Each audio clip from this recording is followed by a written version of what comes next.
세상이 좀 거칠고 힘들고 험하고 시끄럽습니다.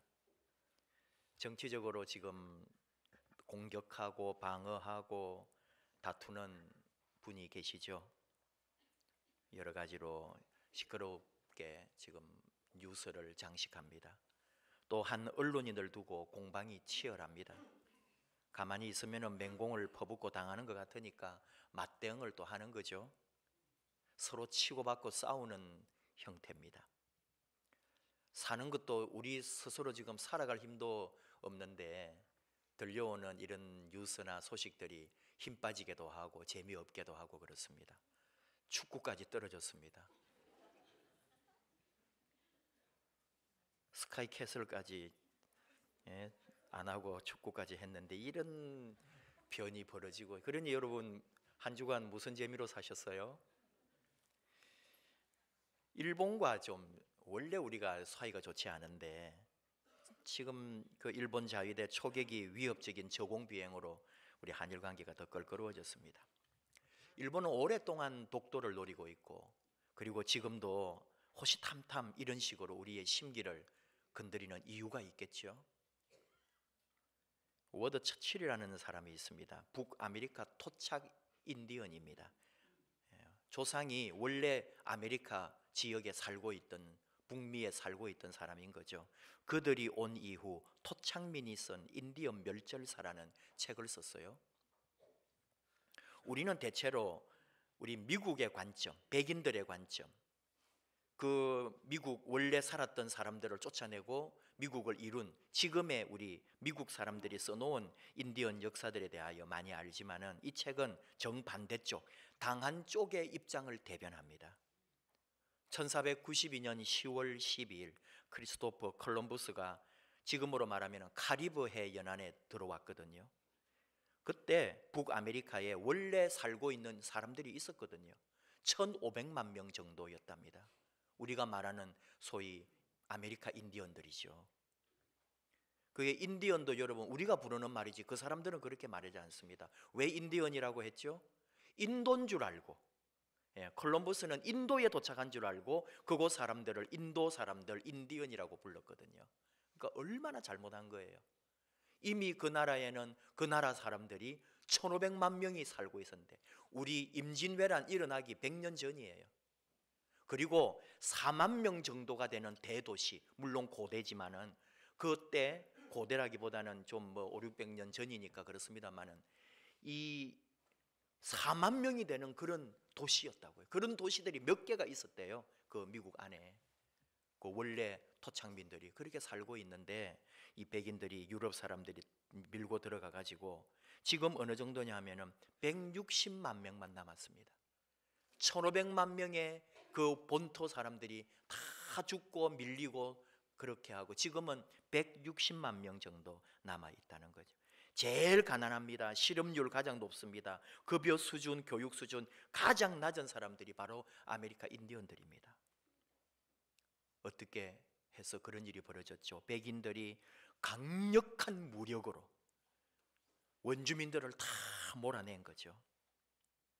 이 백인들이 지금 우리 이 미국 사람들이 그렇게 많은 원주민들을 쫓아내면서 목표로 했던 게 뭘까요?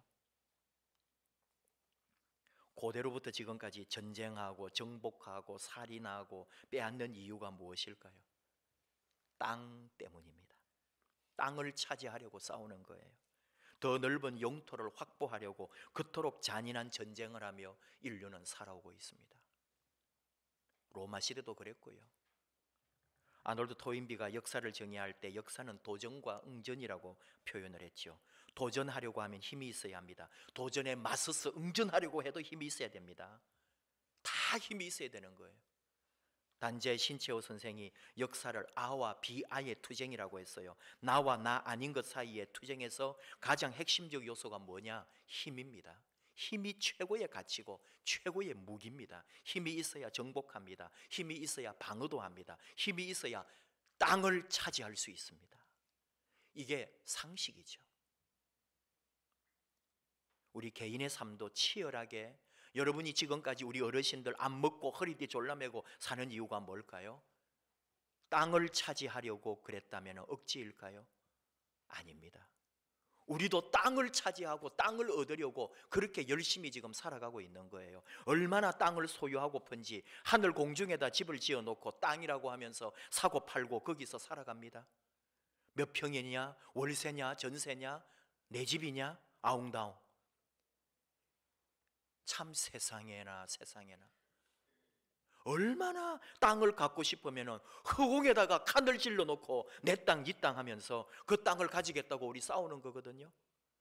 생활 전선이라고 그럽니다. 전선이 뭐예요? 전쟁터입니다. 대치하고 있는 적과 아군이 대치하고 있는 전쟁터가 전선인데요. 우리 생활이 삶이 전쟁터라는 거 우리 이미 하고 있는 말 아닙니까? 전쟁을 해가지고 뭐 하겠다는 거예요? 내 집, 내 땅 갖겠다는 거 아닙니까?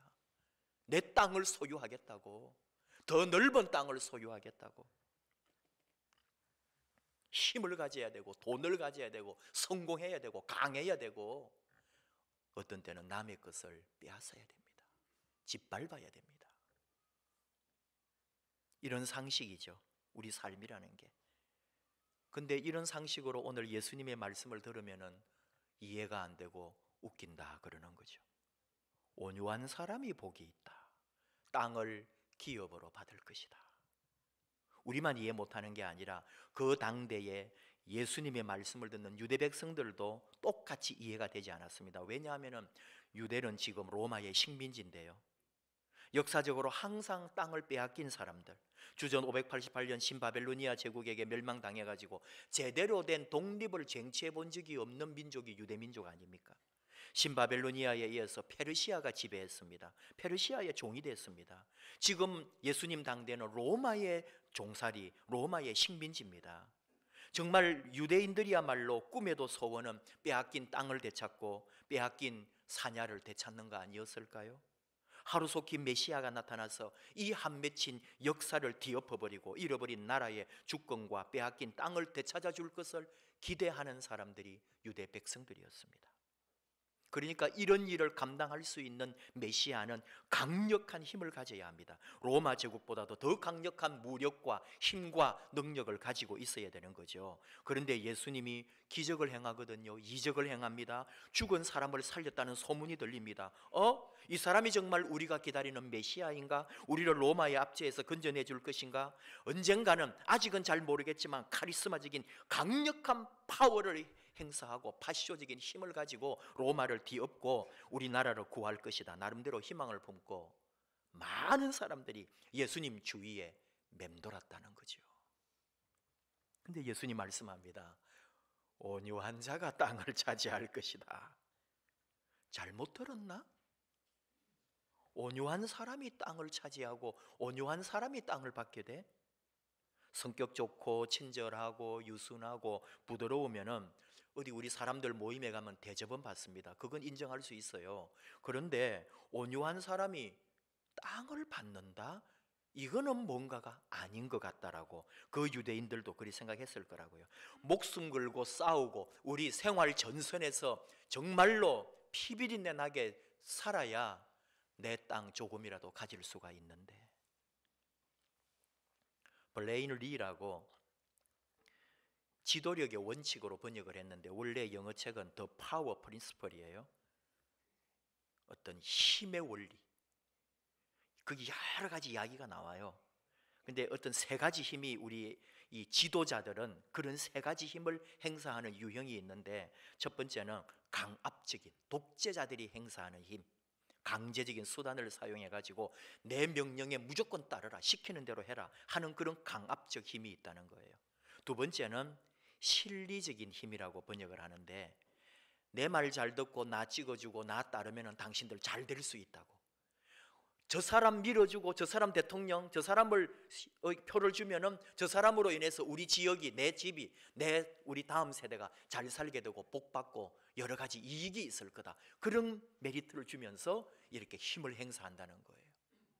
또 하나는 원칙적 힘, 원리 중심. 흔들리지 않아요. 저 사람만큼은 믿을 수 있어.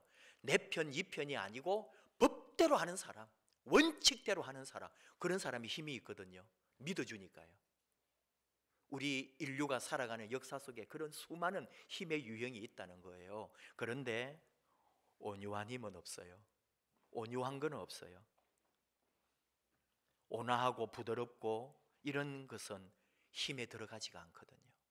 왜 이야기를 하냐면은 이 땅이라고 말할 때는 단순히 우리가 생각하는 땅보다도 왕이 되고 지배자가 되고 국가 또는 다른 민족, 제국을 이루는 땅도 포함하는 말이거든요.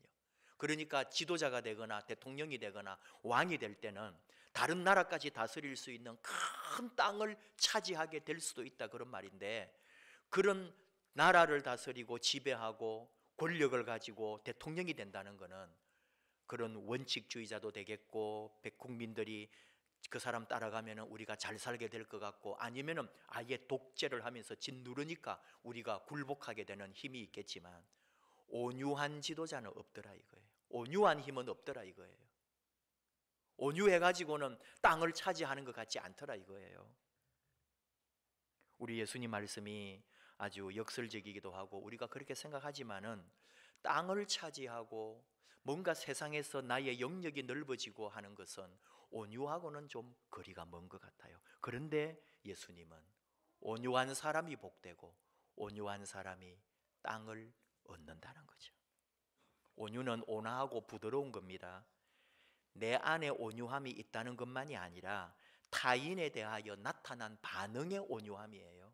남과 교제할 때 다른 사람들 앞에서 나의 나타난 모습이 온유한, 그게 진짜 온유지, 사람들과의 관계 속에서 드러나지 않는 것은 온유가 아닙니다. 그런데 우리 인간관계에서 온유함은 참 좋은 거잖아요. 굉장히 나에게 도움이 되고 이 온유함으로 사람들을 얻을 수가 있거든요. 잠언 15장 15절을 통해 하나님 말씀합니다.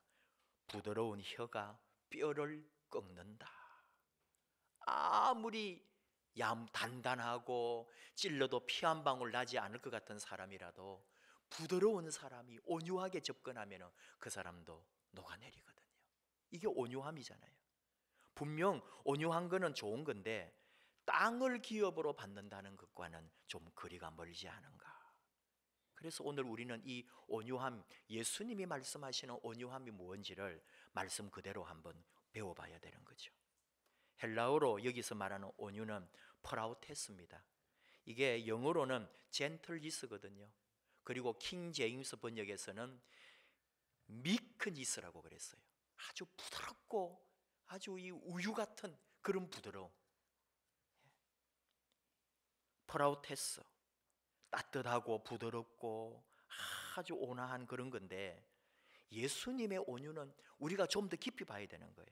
원래 이 헬라어는 어떤 뜻이냐면은 야생마를 길들여 가지고 집에서 마음껏 짐을 나르고 우리 사람을 실어주는 그런 말로 훈련돼 가지고 아주 부드럽게 됐을 때, 야생마를 잡아 가지고 내가 집에서 훈련시켜 가지고 우리 집에 쓸만한 그런 짐승으로, 또는 맹수를 훈련시켜 가지고 주인의 명령에 잘 순종하게 될 때, 이때 이 짐승을 향하여 프라우테스라고 했다고 설명하거든요. 또 이 프라우테스가 뭐냐 하면은 이 온유의 헬라어의 그 뜻을 찾아보면은 본능적인 행동을 통제할 수 있을 만큼 길들여지고 잘 훈련된 우리의 성품, 이런 게 온유라는 거예요. 내가 나를 잘 조절할 수 있어요. 순간에, 기분에, 그 어떤 상황에 내가 함부로 매몰되지 않아요. 깊게 생각하고 부드럽고, 그래서 끝까지 참아주고 인내하면서 내에게서 나가는 결론은 부드러움과 온화함으로 나가는 거죠. 이게 온유였어요. 그렇다고 해서 이 온유가 주관도 없고 이래도 예 저래도 예 하는 그런 줏대 없는 걸 말하지 않습니다. 굉장히 이 온유 안에는 또 깊은 뜻이 있는 거죠. 이 환자가 열이 너무 많이 날 때에 우리가 뭔가 열을 떨어뜨리려고 얼음 찜질도 하거나 또는 뭐 좀 이렇게 뭘 따주거나 뭐 그런 게 있겠죠. 그래서 어떻게 해서든지 안정을 되게 해가지고 온도를 또 이제 같이 사람이 제일 견딜 수 있는 온도로 맞추어 줄 때, 그때도 이 프로테스를 썼단 말이죠. 그때도 온유해졌다. 그리고 이제 사전에서는 좌로나 우로나 치우치지 않은 상태, 이렇게까지 번역을 합니다. 그러니까 우리가 그냥 단순히 생각하는 온유, 부드럽고 착하고 온화하고 뭐라고 해도 말하지 않는 그런 온유와는 조금 다르죠. 내 자신을 통제할 수 있도록, 제어할 수 있도록 훈련돼 가지고 나타나는 온유예요. 자기를 잘 다스린다는 거죠. 감정에 치우치지 않는 거죠. 극단으로 치우치지 아니하고 중용을 유지하는 사람, 이런 게 온유함이고, 이런 온유함 속에 나타나는 부드러움과 따뜻함과 친절함입니다. 속은 단단하게 차 있는 거예요. 그러나 겉은 너무나 부드럽고 온화합니다. 외유내강이라 할까요? 속 없는 사람, 그런 게 아니라 그 안에는 가득 차 있지만 내가 드러날 때는 겸손하고 착하고 부드럽고 따뜻한 거죠. 이런 영성을 가진다는 게 쉬운 일일까요? 쉽지 않습니다. 우리 성경의 인물로 가장 이런 온유함에 맞는 사람은 이삭이라고 할 수 있어요. 이삭은 참 부유했고 재산도 많았고 데리고 있는 사슬 군대도 있고 종들도 많았어요. 그래서 블레셋과 늘 싸우게 되는데, 블레셋은 하나의 부족이지만 이삭을 당하지 못했다니까요. 이삭은 한 집안인데도 불구하고 블레셋 민족하고 다툴 정도로 이삭은 그런 강한 사람이었어요. 그러나 그가 행하는 행동은 한 번도 부러지거나 다투거나 싸우거나 남을 향하여 해코지하지 않아요. 자기가 도리어 당하면서도 부드럽게 양보하고 물러나거든요. 그게 창세기에서 나중에 우리 수요 기도에 나오겠습니다만은 우물을 파고 떠나가는 거예요. 우물을 파면은 블레셋 사람들이 와가지고 시기해가지고 우물을 메꾸어 버리고 전쟁하자 그러고, 그러면 그 우물을 양보하고 떠나는 거예요. 이 우물이 그냥 파지는 게 아닙니다. 수맥을 알아야 되고, 고대 사회, 특별히 팔레스타인 그런 물이 없는 지역에 우물을 판다는 것은 엄청난 깊이로 파야 되고, 수많은 사람이 필요하고 일꾼이 필요하니까 싹을 줘야 되고 먹이고 하면서 몇 날 며칠을 우물 한 개 파는 거예요. 한 개 팠다고 나오는 게 아닙니다. 그 옆을 또 파봐야 되고 그래가지고 물 나오는 우물 하나 얻는 거예요. 블레셋 민족조차도 그런 재정적 어려움 때문에 나라도 못하는 것을 이삭은 해냈다니까요. 그만큼 강한 사람이에요. 부유해요. 그런데도 그 우물을 양보하고 안 싸우려고 떠나가는 거예요. 내 안에 얼마나 내 자신을 잘 다스리고 하나님의 도움을 믿기 때문에 또 떠나가서 또 우물 파는 거예요. 그렇게 계속 파고 가니까 나중에 블레셋이 손들어요. 우리 화해하자고. 그래서 서로 이 블레셋 민족과 이삭이 서로 화친하게 되는 은혜도 있거든요. 도피한 거 아니었어요. 패배가 아닙니다. 이길 수 있는 사람이, 쟁취할 수 있는 사람이 조용히 물러날 때, 양보할 때 도리어 이게 진짜 승리가 되더라는 거죠. 진정한 승리는 내가 온유할 때, 내가 양보할 때, 내가 약할 때 도리어 오게 된다는 거. 하나님이 함께 하십니다. 땅을 누가 주셔요? 하나님께서 주신다는 거예요. 온유할 때 원래 땅의 주인이 하나님이시니까요. 하나님의 방법으로 하시는 거죠. 생각과 행동이 또 겸손하죠. 온유한 사람은. 우리 주님이 스스로 그러셨어요. 나는 마음이 온유하고 겸손하니. 우리 주님이 그렇게 사셨어요. 그렇게 사시다가 가셨어요. 근데 우리 하나 잊지 말아야 합니다. 이 온유함 속에는 또 이 겸손함과 약해 보이는 것 안에 그것은 또 다른 게 있습니다. 불의 앞에서는 참지 못하는 용기도 있다니까요. 다른 사람과 연약한 사람 앞에서는 끊임없이 양보하고 돕고 섬기지만 불의함과 부정함 앞에서는 의연히 일어나는, 그게 예수님의 성전 정화 사건. 성전을 청소하실 때에 그 상과 의자를 둘러엎으시고 장사꾼들의 돈을 다 뒤엎으시고 채찍을 휘두르셨잖아요. 그 온유한 사람이, 그 겸손한 사람이 왜 하나님의 집을 어지럽힐 때, 하나님의 성전을 왜곡시킬 때는 주님이 참지 않으셨다니까요. 거룩한 분노, 어쩌면 온유함이라고 할 때는 그 속에 거룩함의 분노도 포함되어 있지 않을까. 그러니 우리가 온유한 사람이 된다고 할 때는 아주 복합적이죠. 그저 겉으로 드러난 타고나기를 착한 사람이 아니라 내 안에 연단되고 훈련돼 가지고 내가 하나님 앞에서 그렇게 귀하게 형성된 모습인 거예요. 그런 온유함. 그래서 불의 앞에서는 참지 못하고 일어날 수 있는 온유함이죠. 다윗이 그런 사람이에요. 다윗이 하나님의 은혜 아래서 참 마지막 그의 삶을 사무엘하 22장 쪽에 쭉 자기 인생을 돌아보면서 감사하면서 이렇게 고백해요. 주께서 주의 구원의 방패를 내게 주사 주의 온유함이 나를 크게 하였나이다. 내 걸음을 넓게 하셨고 나로 실족치 않게 하였나이다. 이게 다윗의 마지막 고백이에요. 다윗이 내가 지금까지 이렇게 잘 살고 제국을 누리고 마음껏 지배하고 왕으로 인생을 마치게 되는 것은 하나님이 나에게 구원의 방패를 주셨고 거기에다가 하나님의 온유함이 나를 크게 하였나이다. 내 걸음을 넓게 하셨고, 이 뉘앙스를 알겠죠? 하나님의 온유함이 나를 인도해 주셨기 때문에 내 걸음이, 내 지경이, 내가 다스리는 제국이 넓어졌다는 거예요. 나의 권력의 영역이 어마어마해졌다는 거예요. 언제? 하나님의 온유함이 나를 이끌어 주셨기 때문에. 그래서 나도 온유할 수 있었던 거죠. 하나님이 땅을 주셔요. 하나님이 내 사업의 지경을 넓혀 주셔요. 언제? 온유할 때, 겸손할 때. 분을 거치고 노를 버리라. 이게 시편 37편에서 다윗의 고백과 은혜가 노래되거든요. 여호와 앞에 잠잠하고 참아 기다리라. 자기 길이 형통하여 악한 꾀를 이루는 자를 인하여 불평하지 마라. 분을 거치고 노를 버려라. 행하게 치우치는 자들 때문에, 그것 때문에 마음 아파하지 마라. 대저 행악하는 자는 끊어질 것이나 여호와를 기대하는 자는 땅을 차지하리로다. 오직 온유한 자는 땅을 차지하여 풍부한 화평으로 즐기리로다. 시 37편의 노래예요. 여기 나오는 말씀을 주님이 인용한 것에 불과합니다. 주님은 하나님의 말씀을 그대로 노래해 주신 거예요.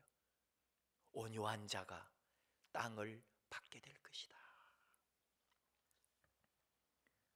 참을 때, 겸손할 때, 내 혈기를 좀 누르고 내 자신을 컨트롤할 수 있을 때 하나님은 내 삶의 지경을 넓혀 주신다는 거예요. 여러분 사업도 하시고 직장도 다니시고 뭔가 일을 하고 있는데 나는 왜 이렇게 안 풀리나? 나는 왜 이렇게 안 열리나? 내 삶은 왜 이렇게 쪼달리나? 내가 돌아봐야 되는 거예요. 내 욕심껏 내 마음대로 내 성질대로 살아가고 있지 않은지, 내 능력과 내 지혜만 믿고 있지 않은지, 하나님이라는 말은 말뿐이고 하는 것은 다 내 성질 그대로 하고 있지 않은지, 그 성질이 연단되고 훈련되어 온유함으로 나타날 때 지경이 넓어진다고요. 내 사업장이 확장된다고요. 내 거래처가 더 많아지는 거라고요. 손님이 더 늘어나는 거라고요. 우리에게 주시는 구체적인 주님의 교훈입니다. 저희 어머니가 돌아가신 지가 벌써 16년이 됐습니다. 참 세월도 이렇게 하염없이 흘러가서 어머니 돌아가신 지가 이렇게 오래되었나. 제가 30대 때 어머니가 돌아가셨으니까요. 참 마음이 그렇습니다. 근데 어머니의 가르침 중에 단 한 번도 잊히지 않는, 지금도 어머니 목소리, 어머니 모습이 그대로 생생하게 살아있고, 제 동생을 만날 때마다 어머니 이야기하면 꼭 그 이야기 하는 거예요. 우리 동생의 뼛속 깊이도 그 말이 새겨져 있대요. 온유하고 겸손해라. 어디 가서든지 온유하고 겸손해라. 어머니가 항상 저에게 들려주신 말씀이에요. 그래서 온유하고 겸손한 척 하느라고 좀 못 컸어요. 그런가? 아니요.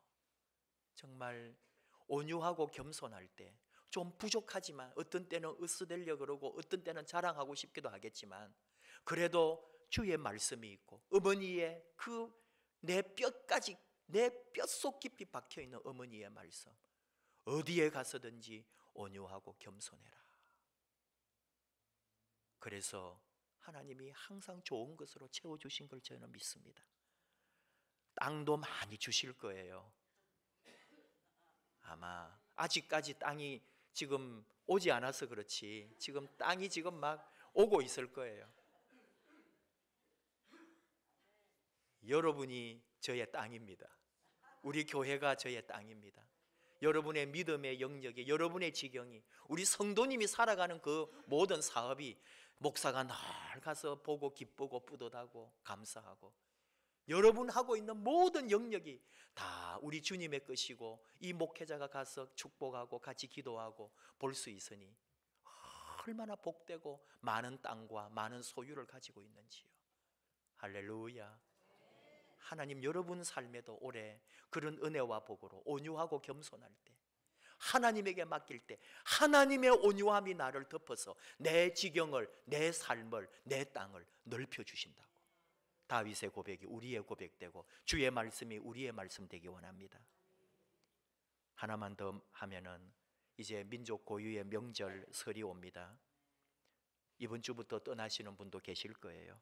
벌써 선물을 주고받고 참 귀한 일들이 있습니다. 고향과 부모님을 찾을 겁니다. 그런데 여러분, 항상 명절 끝자락에 나오는 뉴스가 뭐예요? 부모와 자식이 싸우고요, 형제와 형제가 살인을 저지르는 일들이 나옵니다.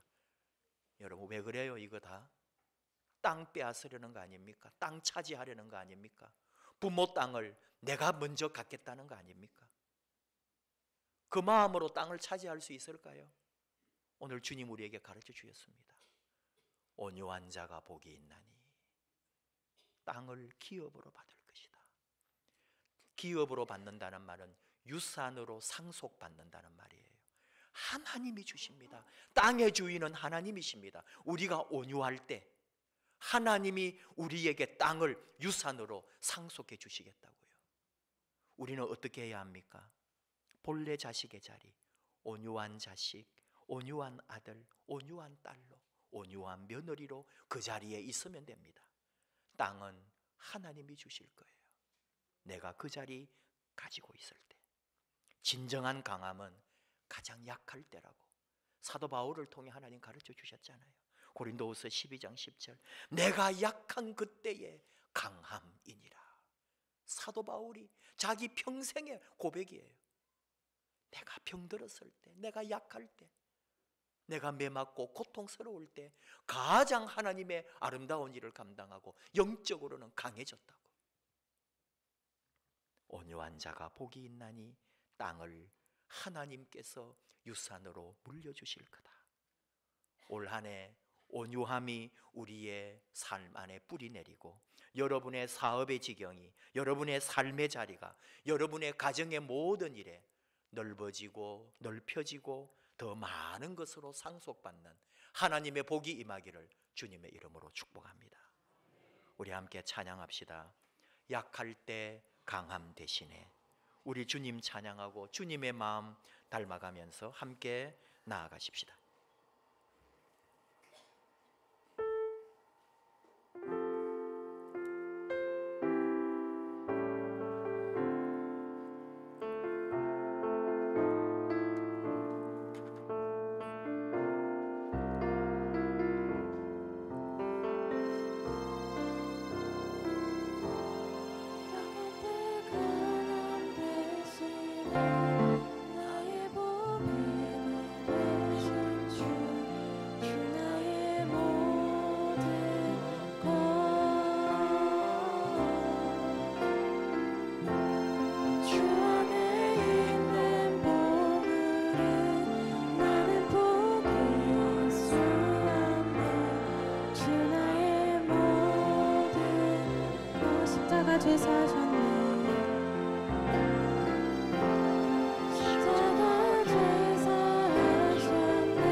주 나의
묵상합시다. 약할 때 강함 되시는 주님이 있습니다. 우리가 가장 약한 그때에 우리 주께서 함께 하시고, 온유할 때, 부드럽고 따뜻할 때 그로 인하여 하나님이 함께 하시고 우리의 지경이 넓어지게 하십니다. 올 한 해 온유함으로 지경이 넓어지고, 온유함으로 사업이 번창하고, 온유함으로 복을 누리는 하나님의 놀라운 역사를 체험하는 복된 한 해 되기를 원합니다. 우리 아버지 앞에 함께 기도하면서 온유한 성품, 온유한 마음, 주님의 온유하심을 닮아 올 한 해 하나님께 참으로 영광 돌리는 복된 역사를 만들어 달라고 주여 부르고 같이 기도하겠습니다. 주여.